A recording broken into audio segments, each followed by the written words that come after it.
Coverage you can count on. KOMU 8 News starts now. The ruling is in for former state representative Chuck Basie. He won his lawsuit against Columbia Public Schools. Good afternoon, I'm Evie Allen. And I'm Emily Spain. Thanks for joining us today. KOMU 8's Colby Zach joins us now live at the Boone County Courthouse after watching this trial. Colby. After a canceled initial trial, a change of judge, and even the Boone County clerk intervening, a judge has ruled in Chuck Basie's favor. Judge Brock Jacobs ruled CPS and Columbia Public School Board has violated state statute by not accepting Basie's filing for candidacy. CPS argued that he should not be allowed to file because you're only allowed to file during office hours. And due to the holiday celebrated on December 27th, the office was not open. Basie's side argued that CPS Superintendent Brian Yearwood allowed him to file that day, yet there was still no one to accept it. After winning the case, Basie said that he's still looking on to get that ballot. I'm hoping that they don't appeal, but they have that right, and we'll see what they're going to do. But I fully intend to be on the April ballot. And as I told some other people earlier, I'm already at a disadvantage because I've missed at least one forum. Basie said that he was confident that CPS was violating the state statute the entire time. In Columbia, I'm Colby Zach, KOMU 8 News. Well, as temperatures reach into those single digits, people are worried about if there's enough space for people in homeless shelters. Right. 2 Jefferson City emergency shelters are now working together to make sure people have a place to stay when it's cold out. KOMU 8's Shay Lawson reports staff from both shelters say they lean on each other for support during the winter season. Clean up a little bit and freshen. Mariah Lubrine is a volunteer at Jefferson City Room at the Inn, and she's been busy getting things ready for 15 homeless people to stay here overnight. But they could get more than that. And the big question right now has been, what do we do when we go over, because we expect it to happen. It's already happened a couple of times, and this week is going to be really cold. So there's concerns. She says Room at the Inn and the Salvation Army have the same goal and different ways to help people. If we have more than we are supposed to, that we can safely shelter, then what we do is when they get here, we ask for volunteers. We ask the guests, is there anybody here who's willing to go to Salvation Army? Because we have transport. Major Justin Wendell at the Salvation Army says it's important the shelters work together to fill in where the other can't. You know, one of the biggest things is we are a family shelter, and we allow families to come in with kids that are able to come and stay even in our COT program or in our shelter. From what I understand is they don't allow kids into their shelter, so it's just giving back and forth and trying to fill in those gaps. At the Room at the Inn, Lubrine says there are around 200 volunteers, but the organization is always looking for more. Shay Lawson, KOMU 8 News, Jefferson City. Room at the Inn is open every day from 7 p.m. to 7 a.m. Now, guests have the option to be transferred the next morning to other warming centers like the Salvation Army. Well, speaking of that cold weather, you've probably noticed some ice on your cars, maybe even the road over the past couple of days. Let's bring in now First Alert weathercaster Daniel McDonald. So Daniel, just how much longer are we going to be dealing with this cold? Because it's really cold out there. Pretty bad. All right, thank you, Daniel. Well, a new development in the Santulli-Mizzou hazing case today.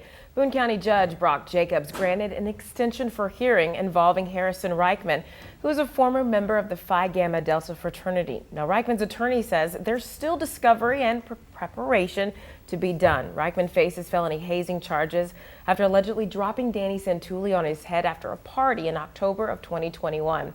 His hearing is scheduled for March 13th. The video of 5 Memphis police officers violently attacking Tyree Nichols has activists pushing for police reform. Lawmakers are revisiting federal police reform legislation after Senate negotiations broke down in 2021. NBC's Alice Barr has the latest from Washington. Get on the ground! A national reckoning over police use of force reignited as a heartbroken mother prays her loss will bring real change. I feel like my son was sacrificed for the greater good. 29-year-old Tyree Nichols died 3 days after being brutally beaten by Memphis police during a traffic stop. A 6th officer has been relieved of duty. 5 others fired and charged in his death, all part of a specialized street crimes unit that's now been disbanded. What's his name? But the calls for justice echo far beyond this tragic case, with particular scrutiny on similar specialized units in departments across the country. This run, catch them, lock them up, throw away the key model has to be shifted into a public safety model. Advocates calling on Congress to pass the George Floyd Justice in Policing Act that includes banning chokeholds, dealing with no warrant searches, dealing with accreditation of police departments. Now is the time for action. This is about people being safe. Bipartisan Senate negotiations over that bill broke down in 2021, with Republicans now in control of the House, one leading member arguing police reform belongs at the local level. I don't know that there's any law that can stop that evil that we saw. Both sides acknowledging the inhumanity caught on camera in the Tyre Nichols case, but turning outrage into real reform faces an uphill battle in a divided Congress. That was Alice Barr with NBC News reporting. The Congressional Black Caucus has invited Nichols' family to the State of the Union address next week. The caucus also asked to meet with President Biden this week to talk police reform. Well, students returned to Rich Neck Elementary in Virginia today. Now, it's been nearly 1 month since a 6-year-old shot his teacher inside the classroom. Children faced new safety protocols as their parents dropped them off. They had to arrive without a backpack because the school provided them with clear ones. Now, the school is also sending packed lunches through a metal detector. The police chief says the #1 concern is for parents and kids to feel safe back at school. We've got to move forward. And the #1 concern for me now is parents coming back, bringing their kids back to school. Now, one grandparent of a student says it's important to educate ourselves and our kids about the new reality we live in. It's the world we live in, unfortunately. We have to teach our children. It starts from home. Regardless of the issues that they say the child had, we still have to teach them. We have to teach them, and it starts from home. Teacher Abby Werner is no longer in the hospital. She was shot in the chest by the first grader on January 6th. We'll plan to fly anytime soon. Well, flying out of Kansas City is about to look much different. Find out why after the break. Plus, if you are planning on heading to the Super Bowl, we'll have a look at just how much that might cost you coming up. Here's what's happening right now. The new airport terminal in Kansas City will open February 28th. The Kansas City mayor just made that announcement for when the date will be that the airport's new ticketing hall will open. Here's a look at that newly completed project. The new terminal is 1 million square feet and has 40 gates. Project took $1.5 billion with a B. An open house will be held with the public at the terminal on February 18th. The existing terminals will see their final departing flights on February 27th. Well, United States Senator Josh Hawley introduced a bill to reduce insulin prices. He announced the CAP Insulin Prices Act in a press release today. It would set a $25 out-of-pocket cap for a monthly supply of insulin through private health plans. It would also lower the out-of-pocket cap to $25 for people on Medicare, and it adds a ban on health plans suggesting insulin products that are not best for the patient. If passed, the new laws would take effect at the beginning of next year. A big win for the Chiefs means big bucks for tickets. How much you might have to pay for Super Sunday next. That's the sound of victory, right? And some excited Chiefs fans. You're looking at last night's celebration at Power and Light in Kansas City. Fans watched the dramatic final seconds of the AFC Championship on the big screen. I was on the edge of my seat last night. I don't know if you caught the game, but it was exciting. I caught parts of it. Parts of the game. The Chiefs are heading now to their 3rd Super Bowl in just 4 years. Now, if you plan on going to the game, it's going to cost you. Yes, prices for this year's Super Bowl are reaching record highs.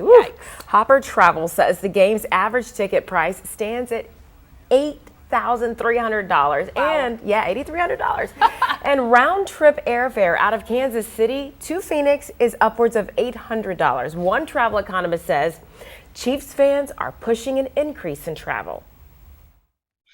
We saw about a 60% increase in searches made from Kansas City to Phoenix on Sunday when the Chiefs made it into the Super Bowl.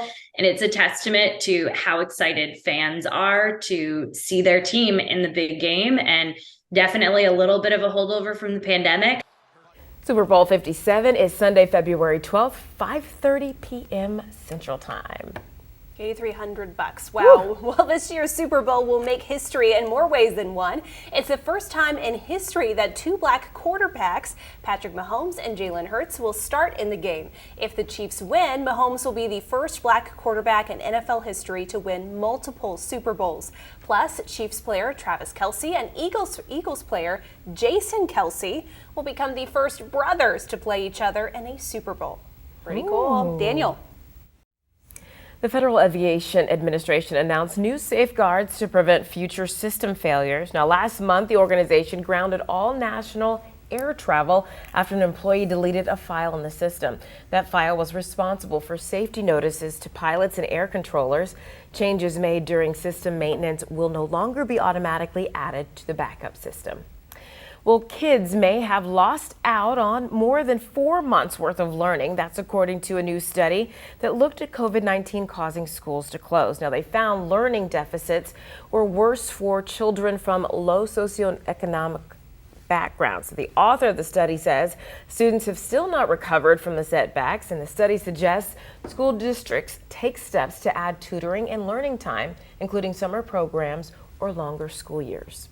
If you bought a Celsius brand energy drink or mix anytime from January 2015 to November 2022, you can get a payout. The energy drink company recently finalized a class action lawsuit over its ingredients. Celsius promoted the beverage of being free of preservatives, but turns out the product contains citric acid. If you have a receipt, you can get up to $250. You will have until February to submit a claim. And we'll have one final check of your forecast coming up next. Now for a recap of our top story, former state representative Chuck Basie has won his lawsuit against Columbia Public Schools. KOMU Bates, Colby Zach joins us live outside the Boone County Courthouse after watching today's trial. Colby. Judge Brock Jacobs ruled that CPS and the Columbia Public School Board is in violation of a state statute and not letting Basie file for candidacy. CPS argued that he should not be able to file because they only accept applications during office hours, and since he technically filed on a vacation day, he should not be allowed to do that. Basie argued that CPS Superintendent Brian Yearwood allowed for him to file on that day, yet there was no one there to accept his application. CPS released a statement a few minutes ago saying that it's pleased that legislature is taking a look at this filing system. Live in Columbia, Colby Zach, KOMU 8 News. Here's a look at what we're following for KOMU 8 News at 6 o'clock. A former school in Fulton will be going under a massive makeover. Just find out what's in store for the future of the old school building at 6.